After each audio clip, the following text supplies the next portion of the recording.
Recently, I did an interview talking about the currency reset. Now, this idea of the word reset not that long ago was kind of dabbled and considered a conspiracy theory type of idea. But now we're seeing it play out across the board with major Davos organizations like the World Economic Forum that has many of the wealthiest and most powerful people assemble for gatherings on the reset. Now, we're seeing a lot of interesting details, such as BlackRock, the world's largest asset manager, acquiring houses hand over fist now. You know, the old adage that you will own nothing and be happy. This has a lot to do with our wealth freedom. There's an old saying, may you live in interesting times. We truly live in interesting times. There are ways, though, to create freedom. It starts with understand what's happening right now in the world financially. Second is understanding where is the money flow going to go? Where are the world's elites? Where are the most powerful people putting their money, and where will the flow of it go? And to discuss that today, we have Mark Gonzalez. Mark is, I would consider, an absolute expert on macroeconomics, gold, silver, and what's happening in the global financial system. He's actually the first person that ever sold me gold and silver. He works for First National Bullion. It's a gold and silver company based out of San Diego, California. He's become a fantastic friend of mine. And we're going to be discussing that topic here right there down below in the description and pinned to the comments is Mark's website where you can reach out to Mark directly, talk about gold, silver. You can pick up your gold and silver bullion needs. Like I said, he was the first person I ever purchased my gold and silver from. So the link to right there down below to First National Bullion to speak with Mark directly is right there down below. Make sure you hit the like button on this video. Shout out to our channel sponsor, Vizsla Silver, one of our favorites. Silver mining stock that's on a fantastic run. And that was a long-winded intro, Mark, but it's good to see you. Good to see you too, man. How you doing today? I'm doing good. So tell me your thoughts when you were hearing me summarize the intro and the things happening right now in the world. Well, great summary. I'd say let's just chalk it up to that. Interview done. You did a fantastic job. Yeah, I mean, rabbit hole's deep, but it's true. You can go down it. Many different avenues you can go. We are in a reset or reprice.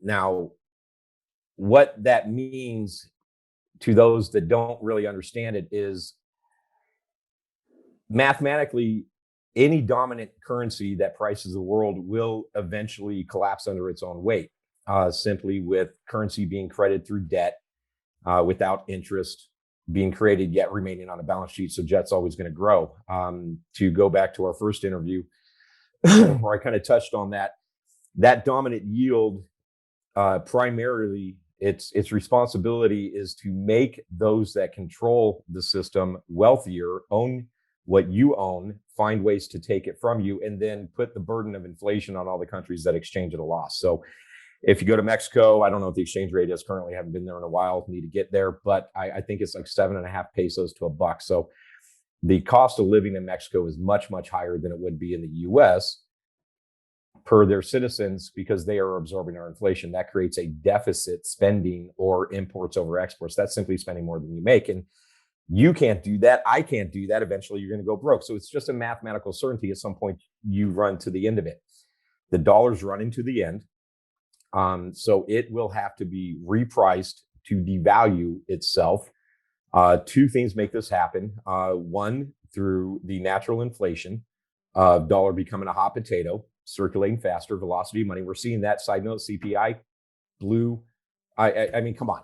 We talked about this before with inflation, CPI up 4.2%. We're at 5%, right? You now have 5% of your wealth being confiscated every single year and growing. So if you make 100 grand, say goodbye to 5 grand. Just jacked up system. So it has to be repriced. You're going to see inflation coming, and then you're probably, in my opinion, going to get a systematic revalue of dollar, much like countries do by adjusting the debt end to revalue the currency end, to make debt easier to afford. So you would have, let's say, a dollar is one unit or one measure, regardless of what bananas, bell peppers, and car tires take to buy, you'll go to bed and it's a unit of one measure. You wake up, it's 5, 10, 20, 30 is going to buy it. So you suffered the devaluation or bankruptcy as a citizen. Citizens are borrowers. Debt's always paid, lender or borrower. When has a bank ever taken responsibility and absorbed the write-off? They just don't do it. But the opposite side of that, since currency and credit are exactly the same thing, just the yin and yang opposite, it's only going to take that 1 unit or $1 to satisfy 5, 10, 20, 30 in debt. That's discharging a bankruptcy. It's debt forgiveness. So that is where we're at. And the dollar at some point, I believe here in the near future, is just not going to be the pricing mechanism.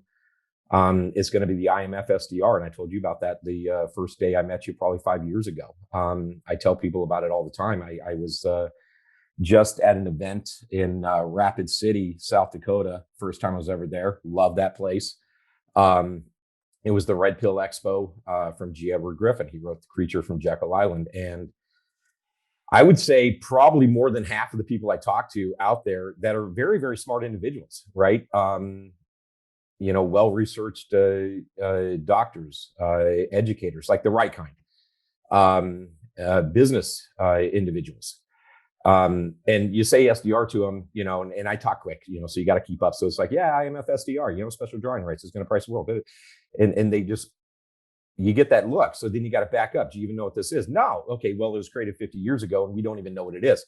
That's what's going to price the world, and everybody's going to have an exchange to it. Now, the problem with this in the Great Reset, there was also something I learned about a while ago, but didn't really look into all that much, be it maybe time constraints or life gets busy. But in 2019 at the Jackson Hole Fed conference, you had the implication of the going direct.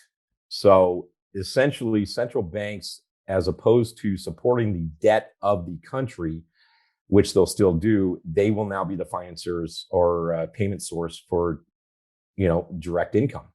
They put it directly to the citizens. They put it directly to the businesses. The easiest and most efficient way to do this in their eyes, which serve two purposes, is going to be CBDC coins, central bank digital coins. So you're going to be able to get a digital credit that they create, a loan that they create for themselves in your behalf, which is a liability on the bank. And it's easy for them to do. The system is already in place, regardless of Powell saying, we're working on making it better, want to be best, not first, even though China rolled it out in 2020 in October.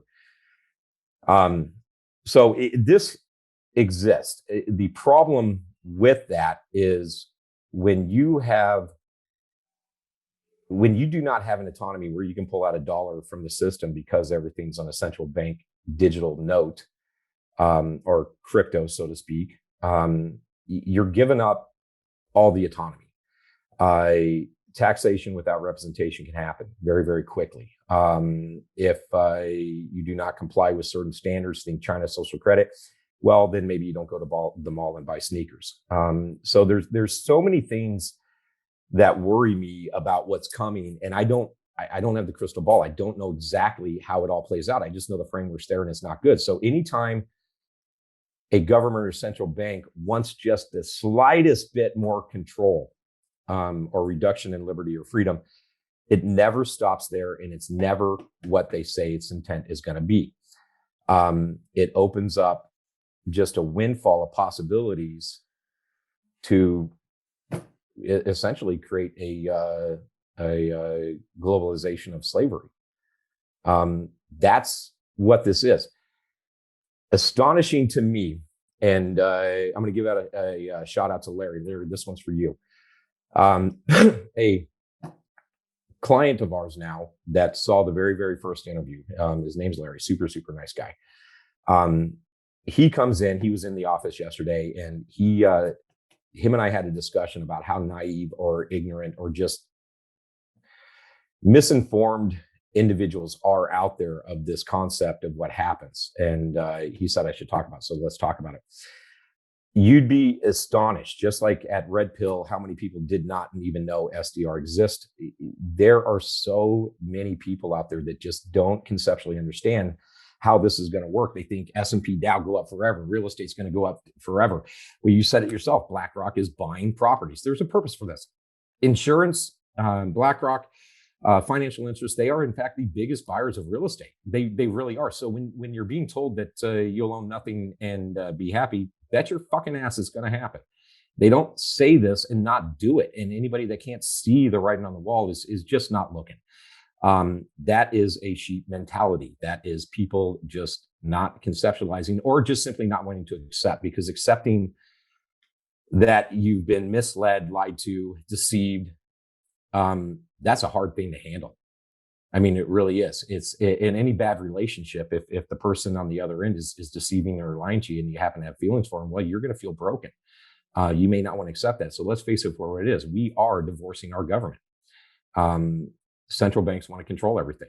The framework's there. I don't know when it's going to happen. As far as gold and silver, get it. I don't know what else to say. You got Basel III that's coming, where derivatives and contracts are going to have to be marked for the life of that derivative, whether short or long term, which means manipulation is squashed. They'll always find new ways to manipulate it. But the purpose of this is, Jake, in my opinion, is that gold and silver, it's been the ultimate finalization of debt. You know, even back in Christopher Columbus days, they would put this stuff on a wooden ship to send it from one country to the next to settle the debt transactions of the default of a government, or a dominant yield importing more than it exports, running deficits and going broke. So if we're going to revalue metal and remove derivatives that can otherwise support it or suppress it, you're going to see the price of metals just skyrocket. They're going to find true value, which you're already starting to see. Silver Eagle's going for $41, rounds going for 34, 35. So it's happening.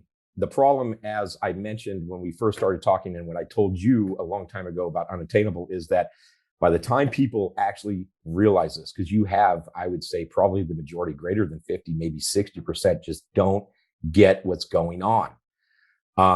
They think government has the best interest. You get things like, let's not look at an audit in Arizona because that's racist, or it undermines the confidence of government. Well, damn it, you're supposed to question the government. I mean, that is our purpose. It keeps them in line. And you don't have enough people doing this. So it's going through like a champ. When the fraction of that 50, 60, and it could be 89% actually wake up in just the smallest amount, find me or anybody else, that's it. You're game over. You don't have your metal. Too bad, so sad. Don't say you weren't told. And it's not that it won't entirely be unattainable. You will be unattainable, but it's just at what price? Is it 3, 4, 5 times over the going rate for you to acquire it out of somebody's hands? Because if I know the value of something and I'm one of the last people that have it or have a bulk and everybody wants to buy it from me, you bet your ass. If silver's at $100, you better pay me $5. That's it. You don't like it? Sorry. Next person will. That's what this is going to look like. So you're going to see a monstrous rise in the precious metals market. Just don't know when, but when it does, it's going to catch you off guard. And by the time you realize it, it's too late. It was late a long, long time ago.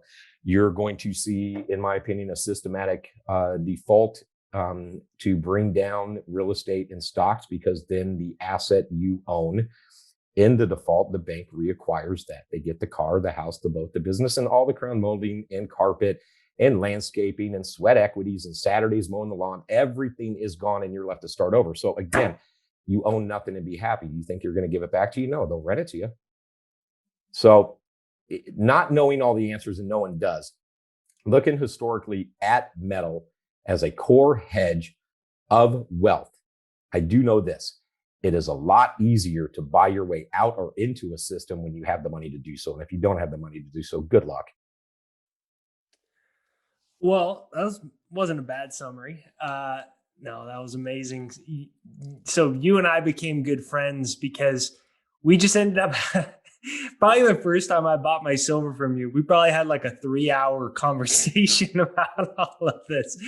And, I was just so impressed. And so it's been fun to start to have you, on the channel for everyone listening for your gold and silver bullion needs. And you can contact Mark right there down below in the description. It's First National's website.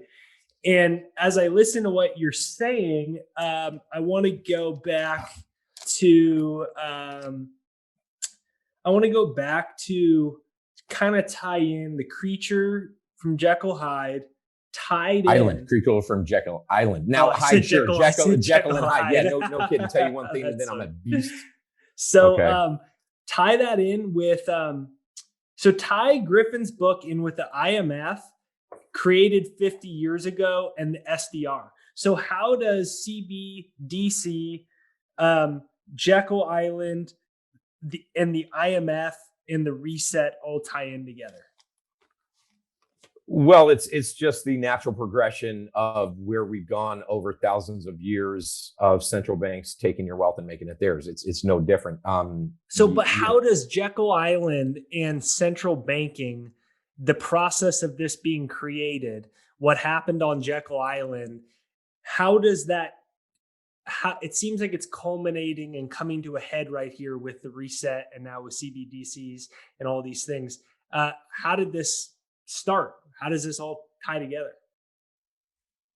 Um, well, it kind of simply, it's a natural progression of things. So even before the Fed and Jekyll Island, you had the Bank of England with the pound that dominated the price of the world, and it created its unit out of credit without the interest until it exhausted itself and was falling on hard times in the late 1800s. We were having an industrial revolution, so people started selling pound to buy dollar, and dollar started loading the coffers. So Federal Reserve then was the hijack of our financial system to create the Roaring Twenties and the Great Depression, not stimulate or ease in the Depression intentionally to remove the St. Gaudens $20 Liberty, St. Gaudens Indian head, $20 10, 5, 2.5 from the gold standard of commerce and put us directly on a paper system. So a central bank's purpose, if you look at what was touted in 1913 and before that when they were producing the Federal Reserve Charter, is they wanted it to be the banker of last resort. So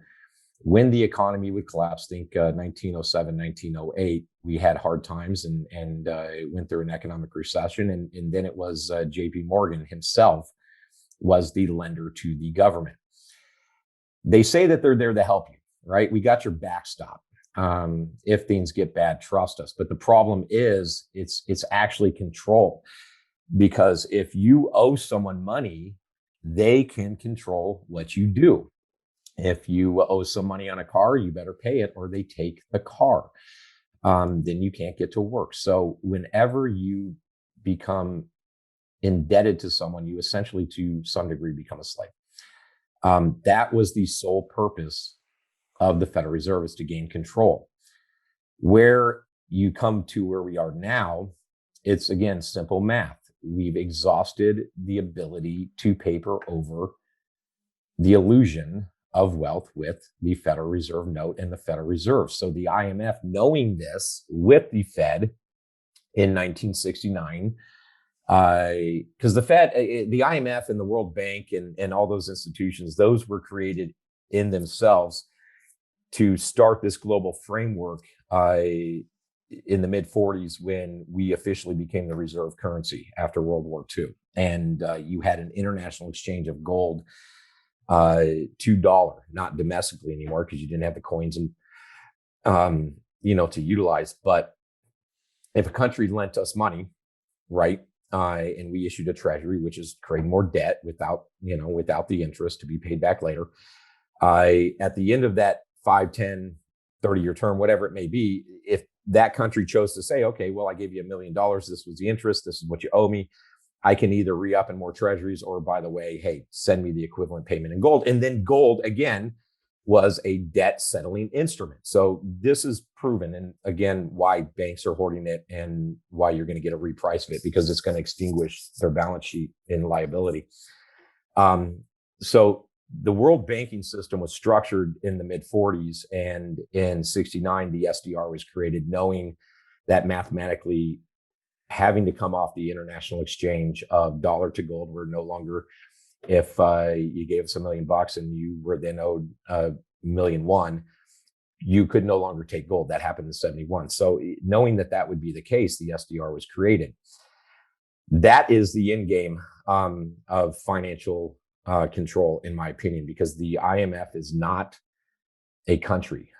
You can't identify, even though numbers are bullshit, You can't identify a GDP to debt, right? It's usually the marker. You cross a certain point, 80, 90, 100%, you just never go back. So you can't identify that. So you really don't know what the devaluation is, yet the world's going to be priced on it.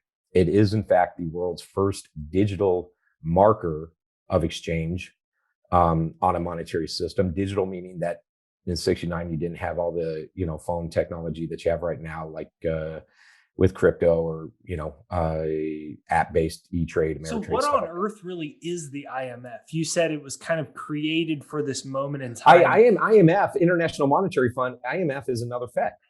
Yeah, but what It's on earth? I know the name, right? International Monetary Fund, but what on earth is it? Who appoints these people? Where did it come from? Why are they going to then? So basically, this organization is creating their own currency, their own fiat currency, the SDR. How did it get to this? What are they? It's mysterious and intriguing at the same time. Well, mysterious is definitely the word. So, lender of last resort on a global standard. Who are they? Are they elected? No. Are they appointed? Yes. The appointee comes from people in the banking system. It's like you and I run the world. We got the secret backdoor to create the finance of the world, and I think you're an intelligent guy, or at least I want to hook you up as a buddy so we can retire somewhere in the Caymans. And next thing you know, I appoint you the president of the IMF. You didn't get elected. You didn't maybe even deserve the job. Maybe you're not smart enough to even handle it, but you got it. That's the bare bones of it. It goes deeper as far as the construct of what they can do and how much SDR they can create, but it is exactly the IMF is the World Federal Reserve. And you That's it. believe that is going to then be the global currency? 100%. 100%. You don't invest 50 years of time, energy, and implementation of it not to have it be the case. There's no other front run for it. There was at a time that the U.S. was trying to consider, and this goes back to the 90s, the Amero. They were trying to maybe set the framework to issue the Amero like the euro, which would be Canada, Mexico, and U.S. It's still on the books. I haven't followed it, and I don't think it's going to go. Sounds like a new cryptocurrency on Coinbase. The Amero. Right? The Amero. Yeah, you can get it at. But what do you mean by that? When you say you don't invest 50 years into it to not do it, what do you mean? Quote, invest 50 years into it to not do it. You're branding a business. You're branding something, right? If you're going to put your money and energy into a business to brand it over the 50-year period of time, you're not necessarily going to reinvent the wheels. You may have caveats or spinoffs to help enhance that. You may even create competing aspects to it, but you still control those competing access. An example of that, many of like the payday lenders and all this kind of stuff that yeah, but what do you mean? But how do you say that they was created 50 years ago for that purpose? Have they expressly said that the IMF was created to be the new global currency system? No, they didn't express that. Now in 69, 50 years ago, that's when the SDR was created. The IMF was created much, much longer than that. But the IMF was created to, if need be a global backstop, just like the Fed would be a backstop for US. Got it. But that's essentially what the thing is. Now the IMF, so those are two different things. The SDR. The SDR is the unit of measure that the IMF deals out. So the ECB has the euro, the Fed has the dollar, People's Bank of China has the yuan or renminbi. So that's every central bank has the currency of that country. The IMF's currency or measure is the SDR.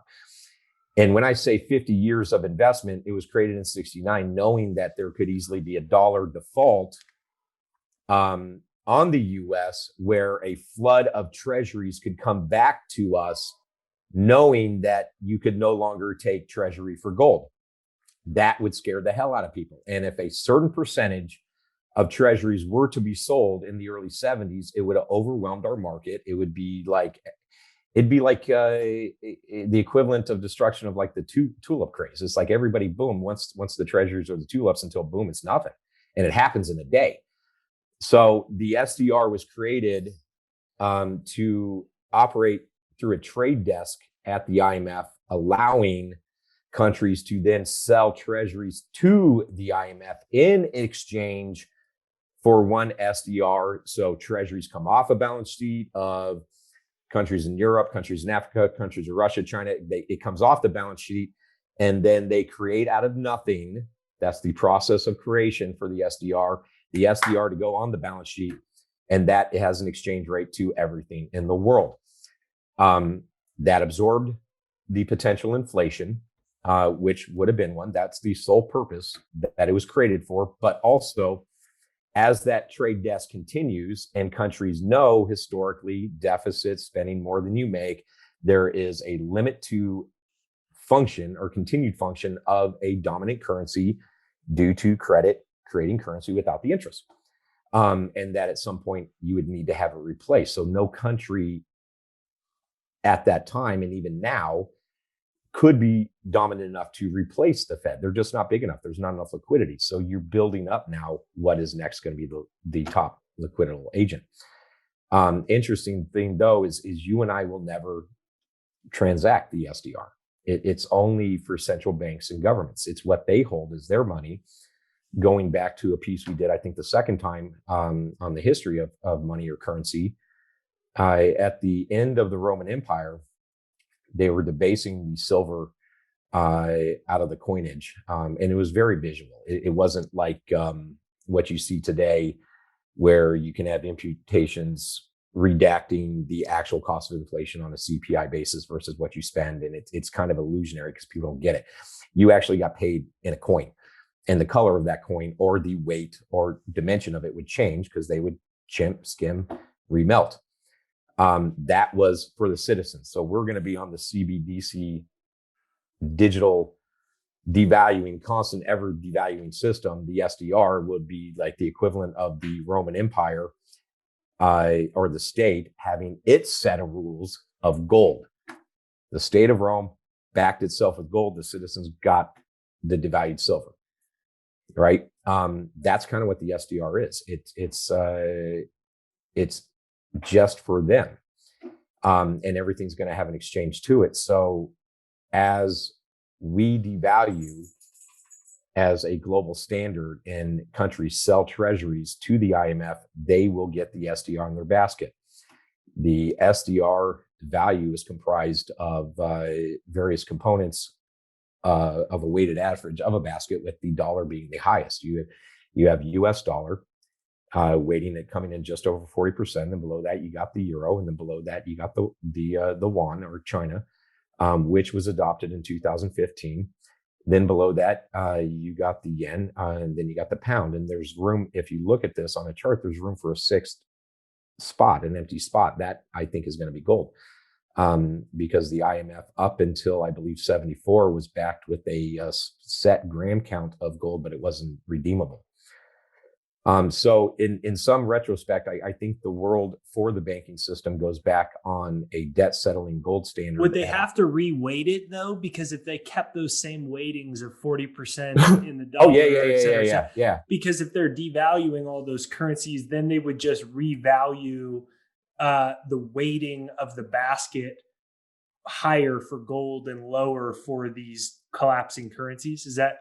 Understanding that? Yeah. Kind of like a percentage of what you hold in a personal portfolio. You got X amount of metal, you got X amount of stocks, X amount of cryptos, whatever it is. And then they would re-weight it to a higher weighting of gold. You're adjusting while they simultaneously repriced gold. Yep. So you adjust to what works. So my thought on this, and again, my opinion, take it for what it is. Maybe I'm right, maybe I'm wrong. So this is how I think it plays out.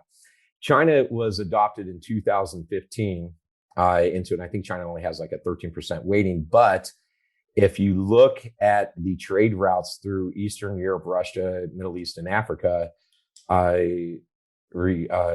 resembling the Silk Road of a very, very long time ago, if it's a infrastructure project, because infrastructure is still going on, a bridge, a hospital, a school system, a county building, even city parks, stuff like that. There's bonds that you get issued for these. You borrow money for that.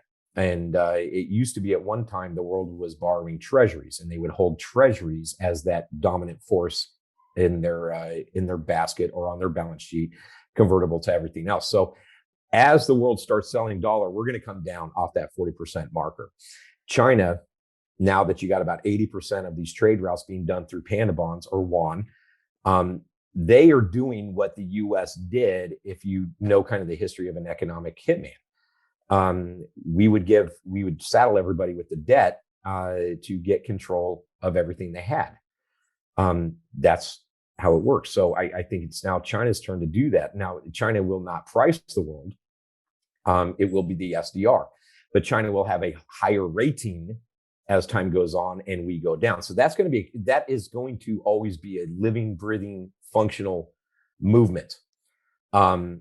Based on how much or what you have in the coffers. Kind of like, again, going back to pound sterling, late 1800s, you had issues in Europe, revolutionary type style, and the world was holding majority of pound. But at the same time, US kicking ass, taking names, industrial revolution. Hey, let's look over there. We're going across the pond. Those guys look pretty tight. Tell you what, not too hot on this pound anymore. I'd like to sell some pound, maybe buy some dollar.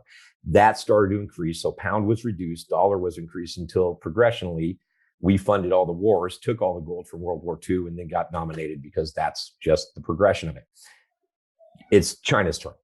That's it. And going back to another thing I said with you before is LaGrange, when she ran the IMF, she stated very clearly in an interview that they're considering moving the headquarters of the IMF from the US to Beijing.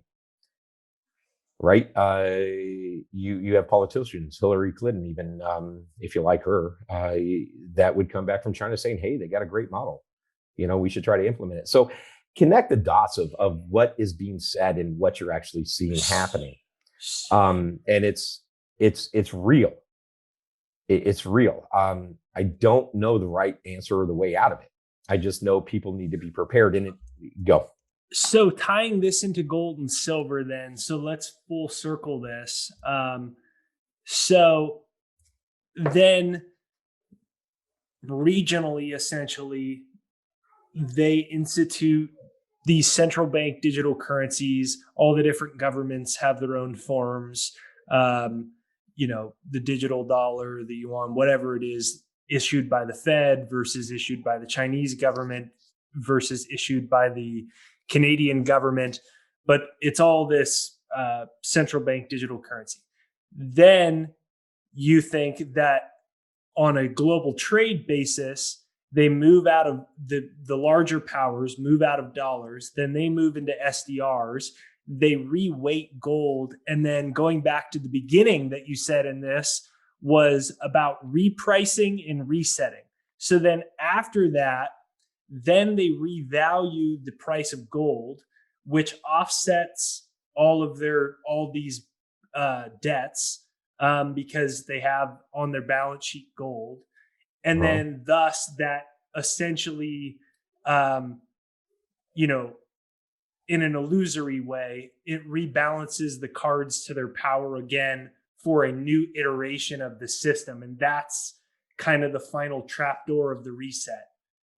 Am I summarizing? Yeah, you're pretty right on. Other than the fact, I don't think there's going to be a revalue of gold like there was in the 30s. I don't think you go to bed and gold is $2,000. You wake up it's 30,000. I think that's going to happen naturally as markets adjust to fair price. A lot of articles been written out of that on various aspects for the last 3 months. So then is there a point at which they don't manipulate the price of gold anymore then? I can't say that for sure. And I mean, we're smart enough to know that, anything at any point in time can be manipulated for a better good of those in power that seek to control.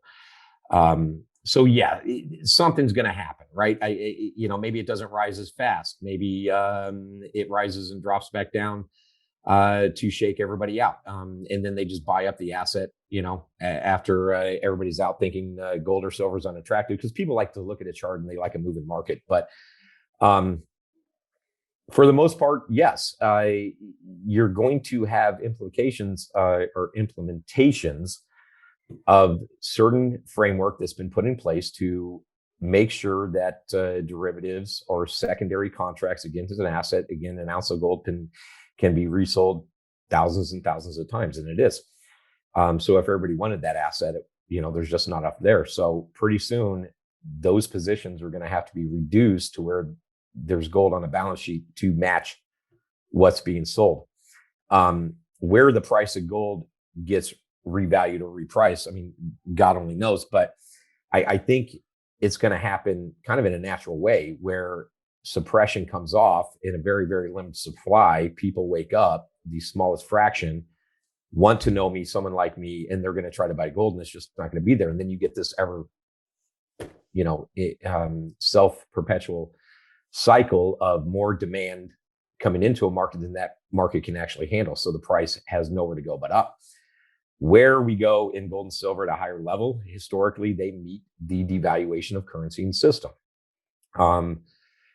Before Christ was born, you had Athens, Greece, where they would refine down their actual coin, mix it with non-monetary metal to devalue it, go to the merchant and spend it. And let's say it's a 2-to-1. Say you got 1 million coins of something, and you take that 1 million coins and you melt them down with other aspects and make 2 million. That's devaluation. So you go to the merchant and you try to put one coin out there for whatever you want to buy, right? A chicken. But the merchant knows it doesn't look the same, doesn't feel the same. Kind of like when you took silver out of the coinage in 64, people held onto silver. They didn't spend it. So the merchant's now going to request 2 to 3 coins. That is inflation. But if you still had one of the original coins of the pure weight of gold before the devaluation, eventually it's going to take many of these smaller devalued coins to buy that one. Same thing happens today. So it's not gold price rising. It's not your bell pepper rising. It's the crap they're making that prices it is devaluing, thus taking more to acquire. USDebtClock.org, anybody can go there. It does the heavy lifting of where gold and silver should be to meet currency in the system, which happened Athens, Greece, as I mentioned. It happens systematically by reprice in 33, 20 to 35.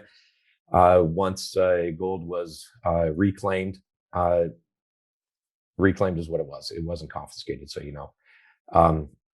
reclaimed. They took it from 20 to 35. Then the Fed put marker at Dallas, New York, St. Louis, Kansas City, San Francisco. They put credit ledger on the balance sheet to be lent out fractionally to the equivalent of a B of A, a Chase, a Wells.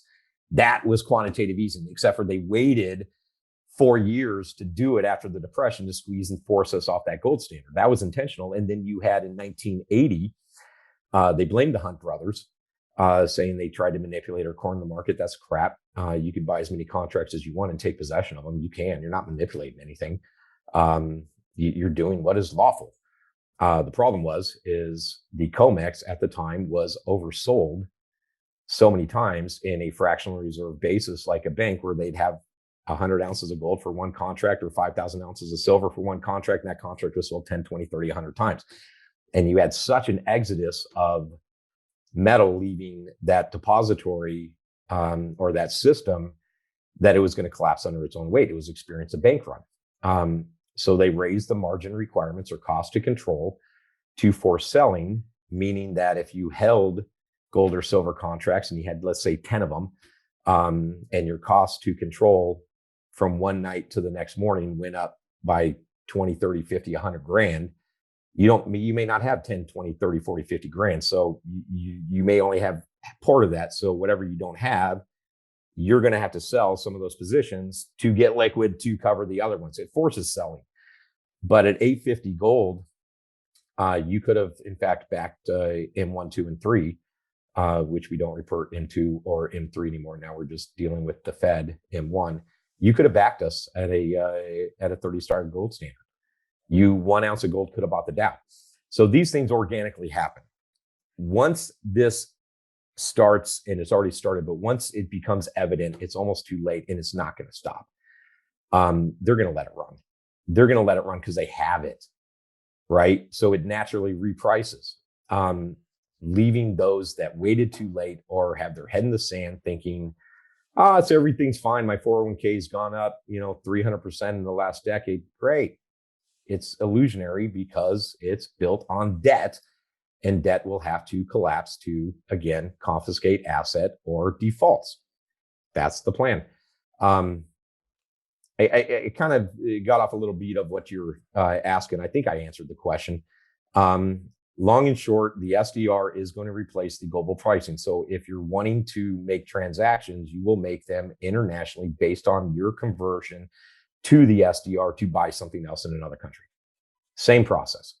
But not a country, can't judge GDP to inflation. Digital, meaning that your wealth at any point in time can be confiscated, or CBDC coin can direct what you can buy, what you can't buy, and also put an expiration on it. So if universal basic income is a necessity, and it's not really a necessity right now, you've got millions of people, over 10, 12 million people living off the government handout, but yet you got 9 million plus jobs out there. But why work for $12 an hour when you're going to get more for the government? Again, came home from the airport, Rapid City, paid almost $100 to get from the airport to RB. Great. Okay, that's an Uber. Because most people are sitting on their ass, getting free handout, making them complacent. This also is by design. Now you become, I guess, conditioned to it or forced to accept it. And once that happens, then again, you can have control over someone. To be an indebted individual to anybody, they own you to some degree. They can tell you what to do. And if not, then guess what? You don't get any more from me. You can also put time restraints on it. So universal basic income, say it's July, and you get your annual or your monthly dose of 2,000. Well, instead of saving 2,000 in a digital wallet, because you're trying to save up for that refrigerator, which at the time is probably going to cost 10, you won't be able to do it because by August 1st, your wallet goes to zero on what you got. So you got to spend it. It's real interesting, and it's hard to get your head around. And even talking about it, I raise more questions for myself. It's kind of like, the more you learn, the less you know. And it's the less you wish you knew. Ignorance is bliss. So I get why people don't want to accept it. It's going to be painful, but that's where we're headed. That's the reprice. That's the reset. Every major financial institution has been discussing it and saying it for some time. You own nothing, we'll be happy. And digital systems started being promoted in 2009 by all the major financial firms, talking about if rates were to go to below zero and they had a digital unit, they would avoid the loss of someone being able to withdraw a dollar when they owe 3-5 cents. This is nothing new, just people weren't paying attention. And now it's out there in everybody's face. And it's shocking to me how many people just don't quite get it. But if you do get it, if you do acquire real wealth, and again, not all your eggs in one basket with precious metals, but if you acquire real wealth as your own central bank institution, because these are the rules that they're going to play by, you create the liquidity, you create the basis to buy assets when they're cheap. You can take part of this. You can actually grow, in my opinion. And every bit of effort someone does now is going to benefit them generations in their lineage, simply because to not do so, at some point, you don't have the option. Also, in this transition, I can't imagine that it's going to be all that pretty or comfortable for people. So global debt is with derivatives, swaps, outside of Catherine Austin Fitts finding trillions missing. And I read and viewed some videos from her. She anticipates the skimming or theft to be in excess of 90 trillion now. I mean, that's just fucking insane. So to reprice this, I can't imagine that banks operate. I think you could have a bank holiday. And you were once a depositor, you're now a creditor. So the bank owes you the liability of a loan you gave them. And you also agree through your participation of the banking system, anything in a checking, savings, money market, CD, anything of a cash or credit deposit, they can convert up to 100% of that to stock in that institution, doing one of two things: removing a liability off their balance sheet and boosting the stock price. Same thing as AIG getting $100 million, but now you have share in a bank, but they won't let you sell it. It's called a bail-in. I expect that to be a massive thing. And if you can't get in the banks, then you may not be able to get to the store because just in time has 3 days worth of food. So get metal, make sure you have food, make sure you have water, make sure you have things to prepare. And if you don't need them, then great. But if you do and you don't have them, again, you're going to be dependent on someone. So smarten up, people. Don't let someone make you dependent. Okay, grab the world by the you know what and make it happen for yourself. TikTok, you're on borrowed time. If I can help you, call me. Be happy to you. That's it. So where can someone reach out to you, Mark? Firstnationalbullion.com. There's going to be a link down below. Click it here. Click it here. Hit the like button. There's going to be a link. You can go to the website. You can fill out your information. Give me your email. Give me your number. I go away easy. If it's not me, that's fine. We'll set a time to talk if it's not convenient when I call or if I have someone call. A lot of response, so be patient. The phone number is going to be listed there too. It's a direct number that's tied to this channel, so we can kind of track and monitor the success of it. That's going to be beneficial. Leave your comments. Talk about what you liked, you didn't like. I mean, you guys know what to do. Just reach out, do something. Because at some point, everything I've been saying for years, it's happening. That's the whole purpose of these interviews with Jake. Is to reiterate things I told him 5 years ago. I hope I'm not right about this. But if I am, at some point, music stops. You don't have a chair to sit down in, and you wish you would have done it today, as opposed to watch that television show or, play that TikTok. Look, it's obvious at this point. I mean, so all this stuff came out about BlackRock yesterday, and even Business Insider's publishing it. They're paying up to 100% over asking for houses. And there's many areas, they focused a lot on Houston for a while, where the entire area is all rentals owned by BlackRock. Mm-hmm. And so this idea of you'll own nothing and be happy. Look, I started this channel just because I felt like, I could hopefully host some good conversations that would help prepare more people. And this idea of this reset was kind of a conspiracy at the time. Then the Klaus Schwab stuff came out. Then the World Economic Forum started doing these ridiculous communist commercials that they would put on Twitter. And then people started going like, whoa, what the heck is this? But now every week we see more signs of it. BlackRock buying up houses is just the latest sign in this shift. As you said, it's a wealth confiscation. The reset is a wealth confiscation tool, and it's moving the power into a more centralized direction. I heard Robert Kiyosaki say recently, and I really liked it. He said, look, to ensure your own freedom, there's just pretty much one important thing you have to do. You just have to keep and grow your surplus in as untraceable way as possible. And gold and silver is the number one way to do that, to ensure your freedom, to leave the system, to make sure your wealth is intact. And so I thought that was a fantastic summary today, Mark, kind of full circle, going from the macro to the micro with SDRs, why they were created, the whole 9 yards. So I want to thank you again for coming on to the channel. And I think you said it great. No, I appreciate it, dude. Thanks for having me. It's always a pleasure. So for everyone listening, I hope you enjoyed today's episode. I want to thank you for being a viewer of this channel, whether this is your first video or you're a returner.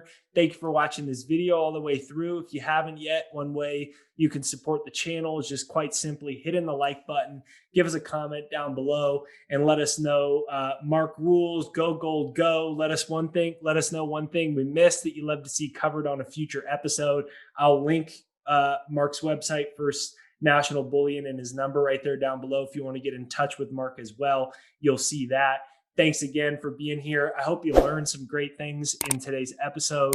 Give us a comment down below to help out the YouTube algorithm and let us know if you enjoyed this episode and you want to see more.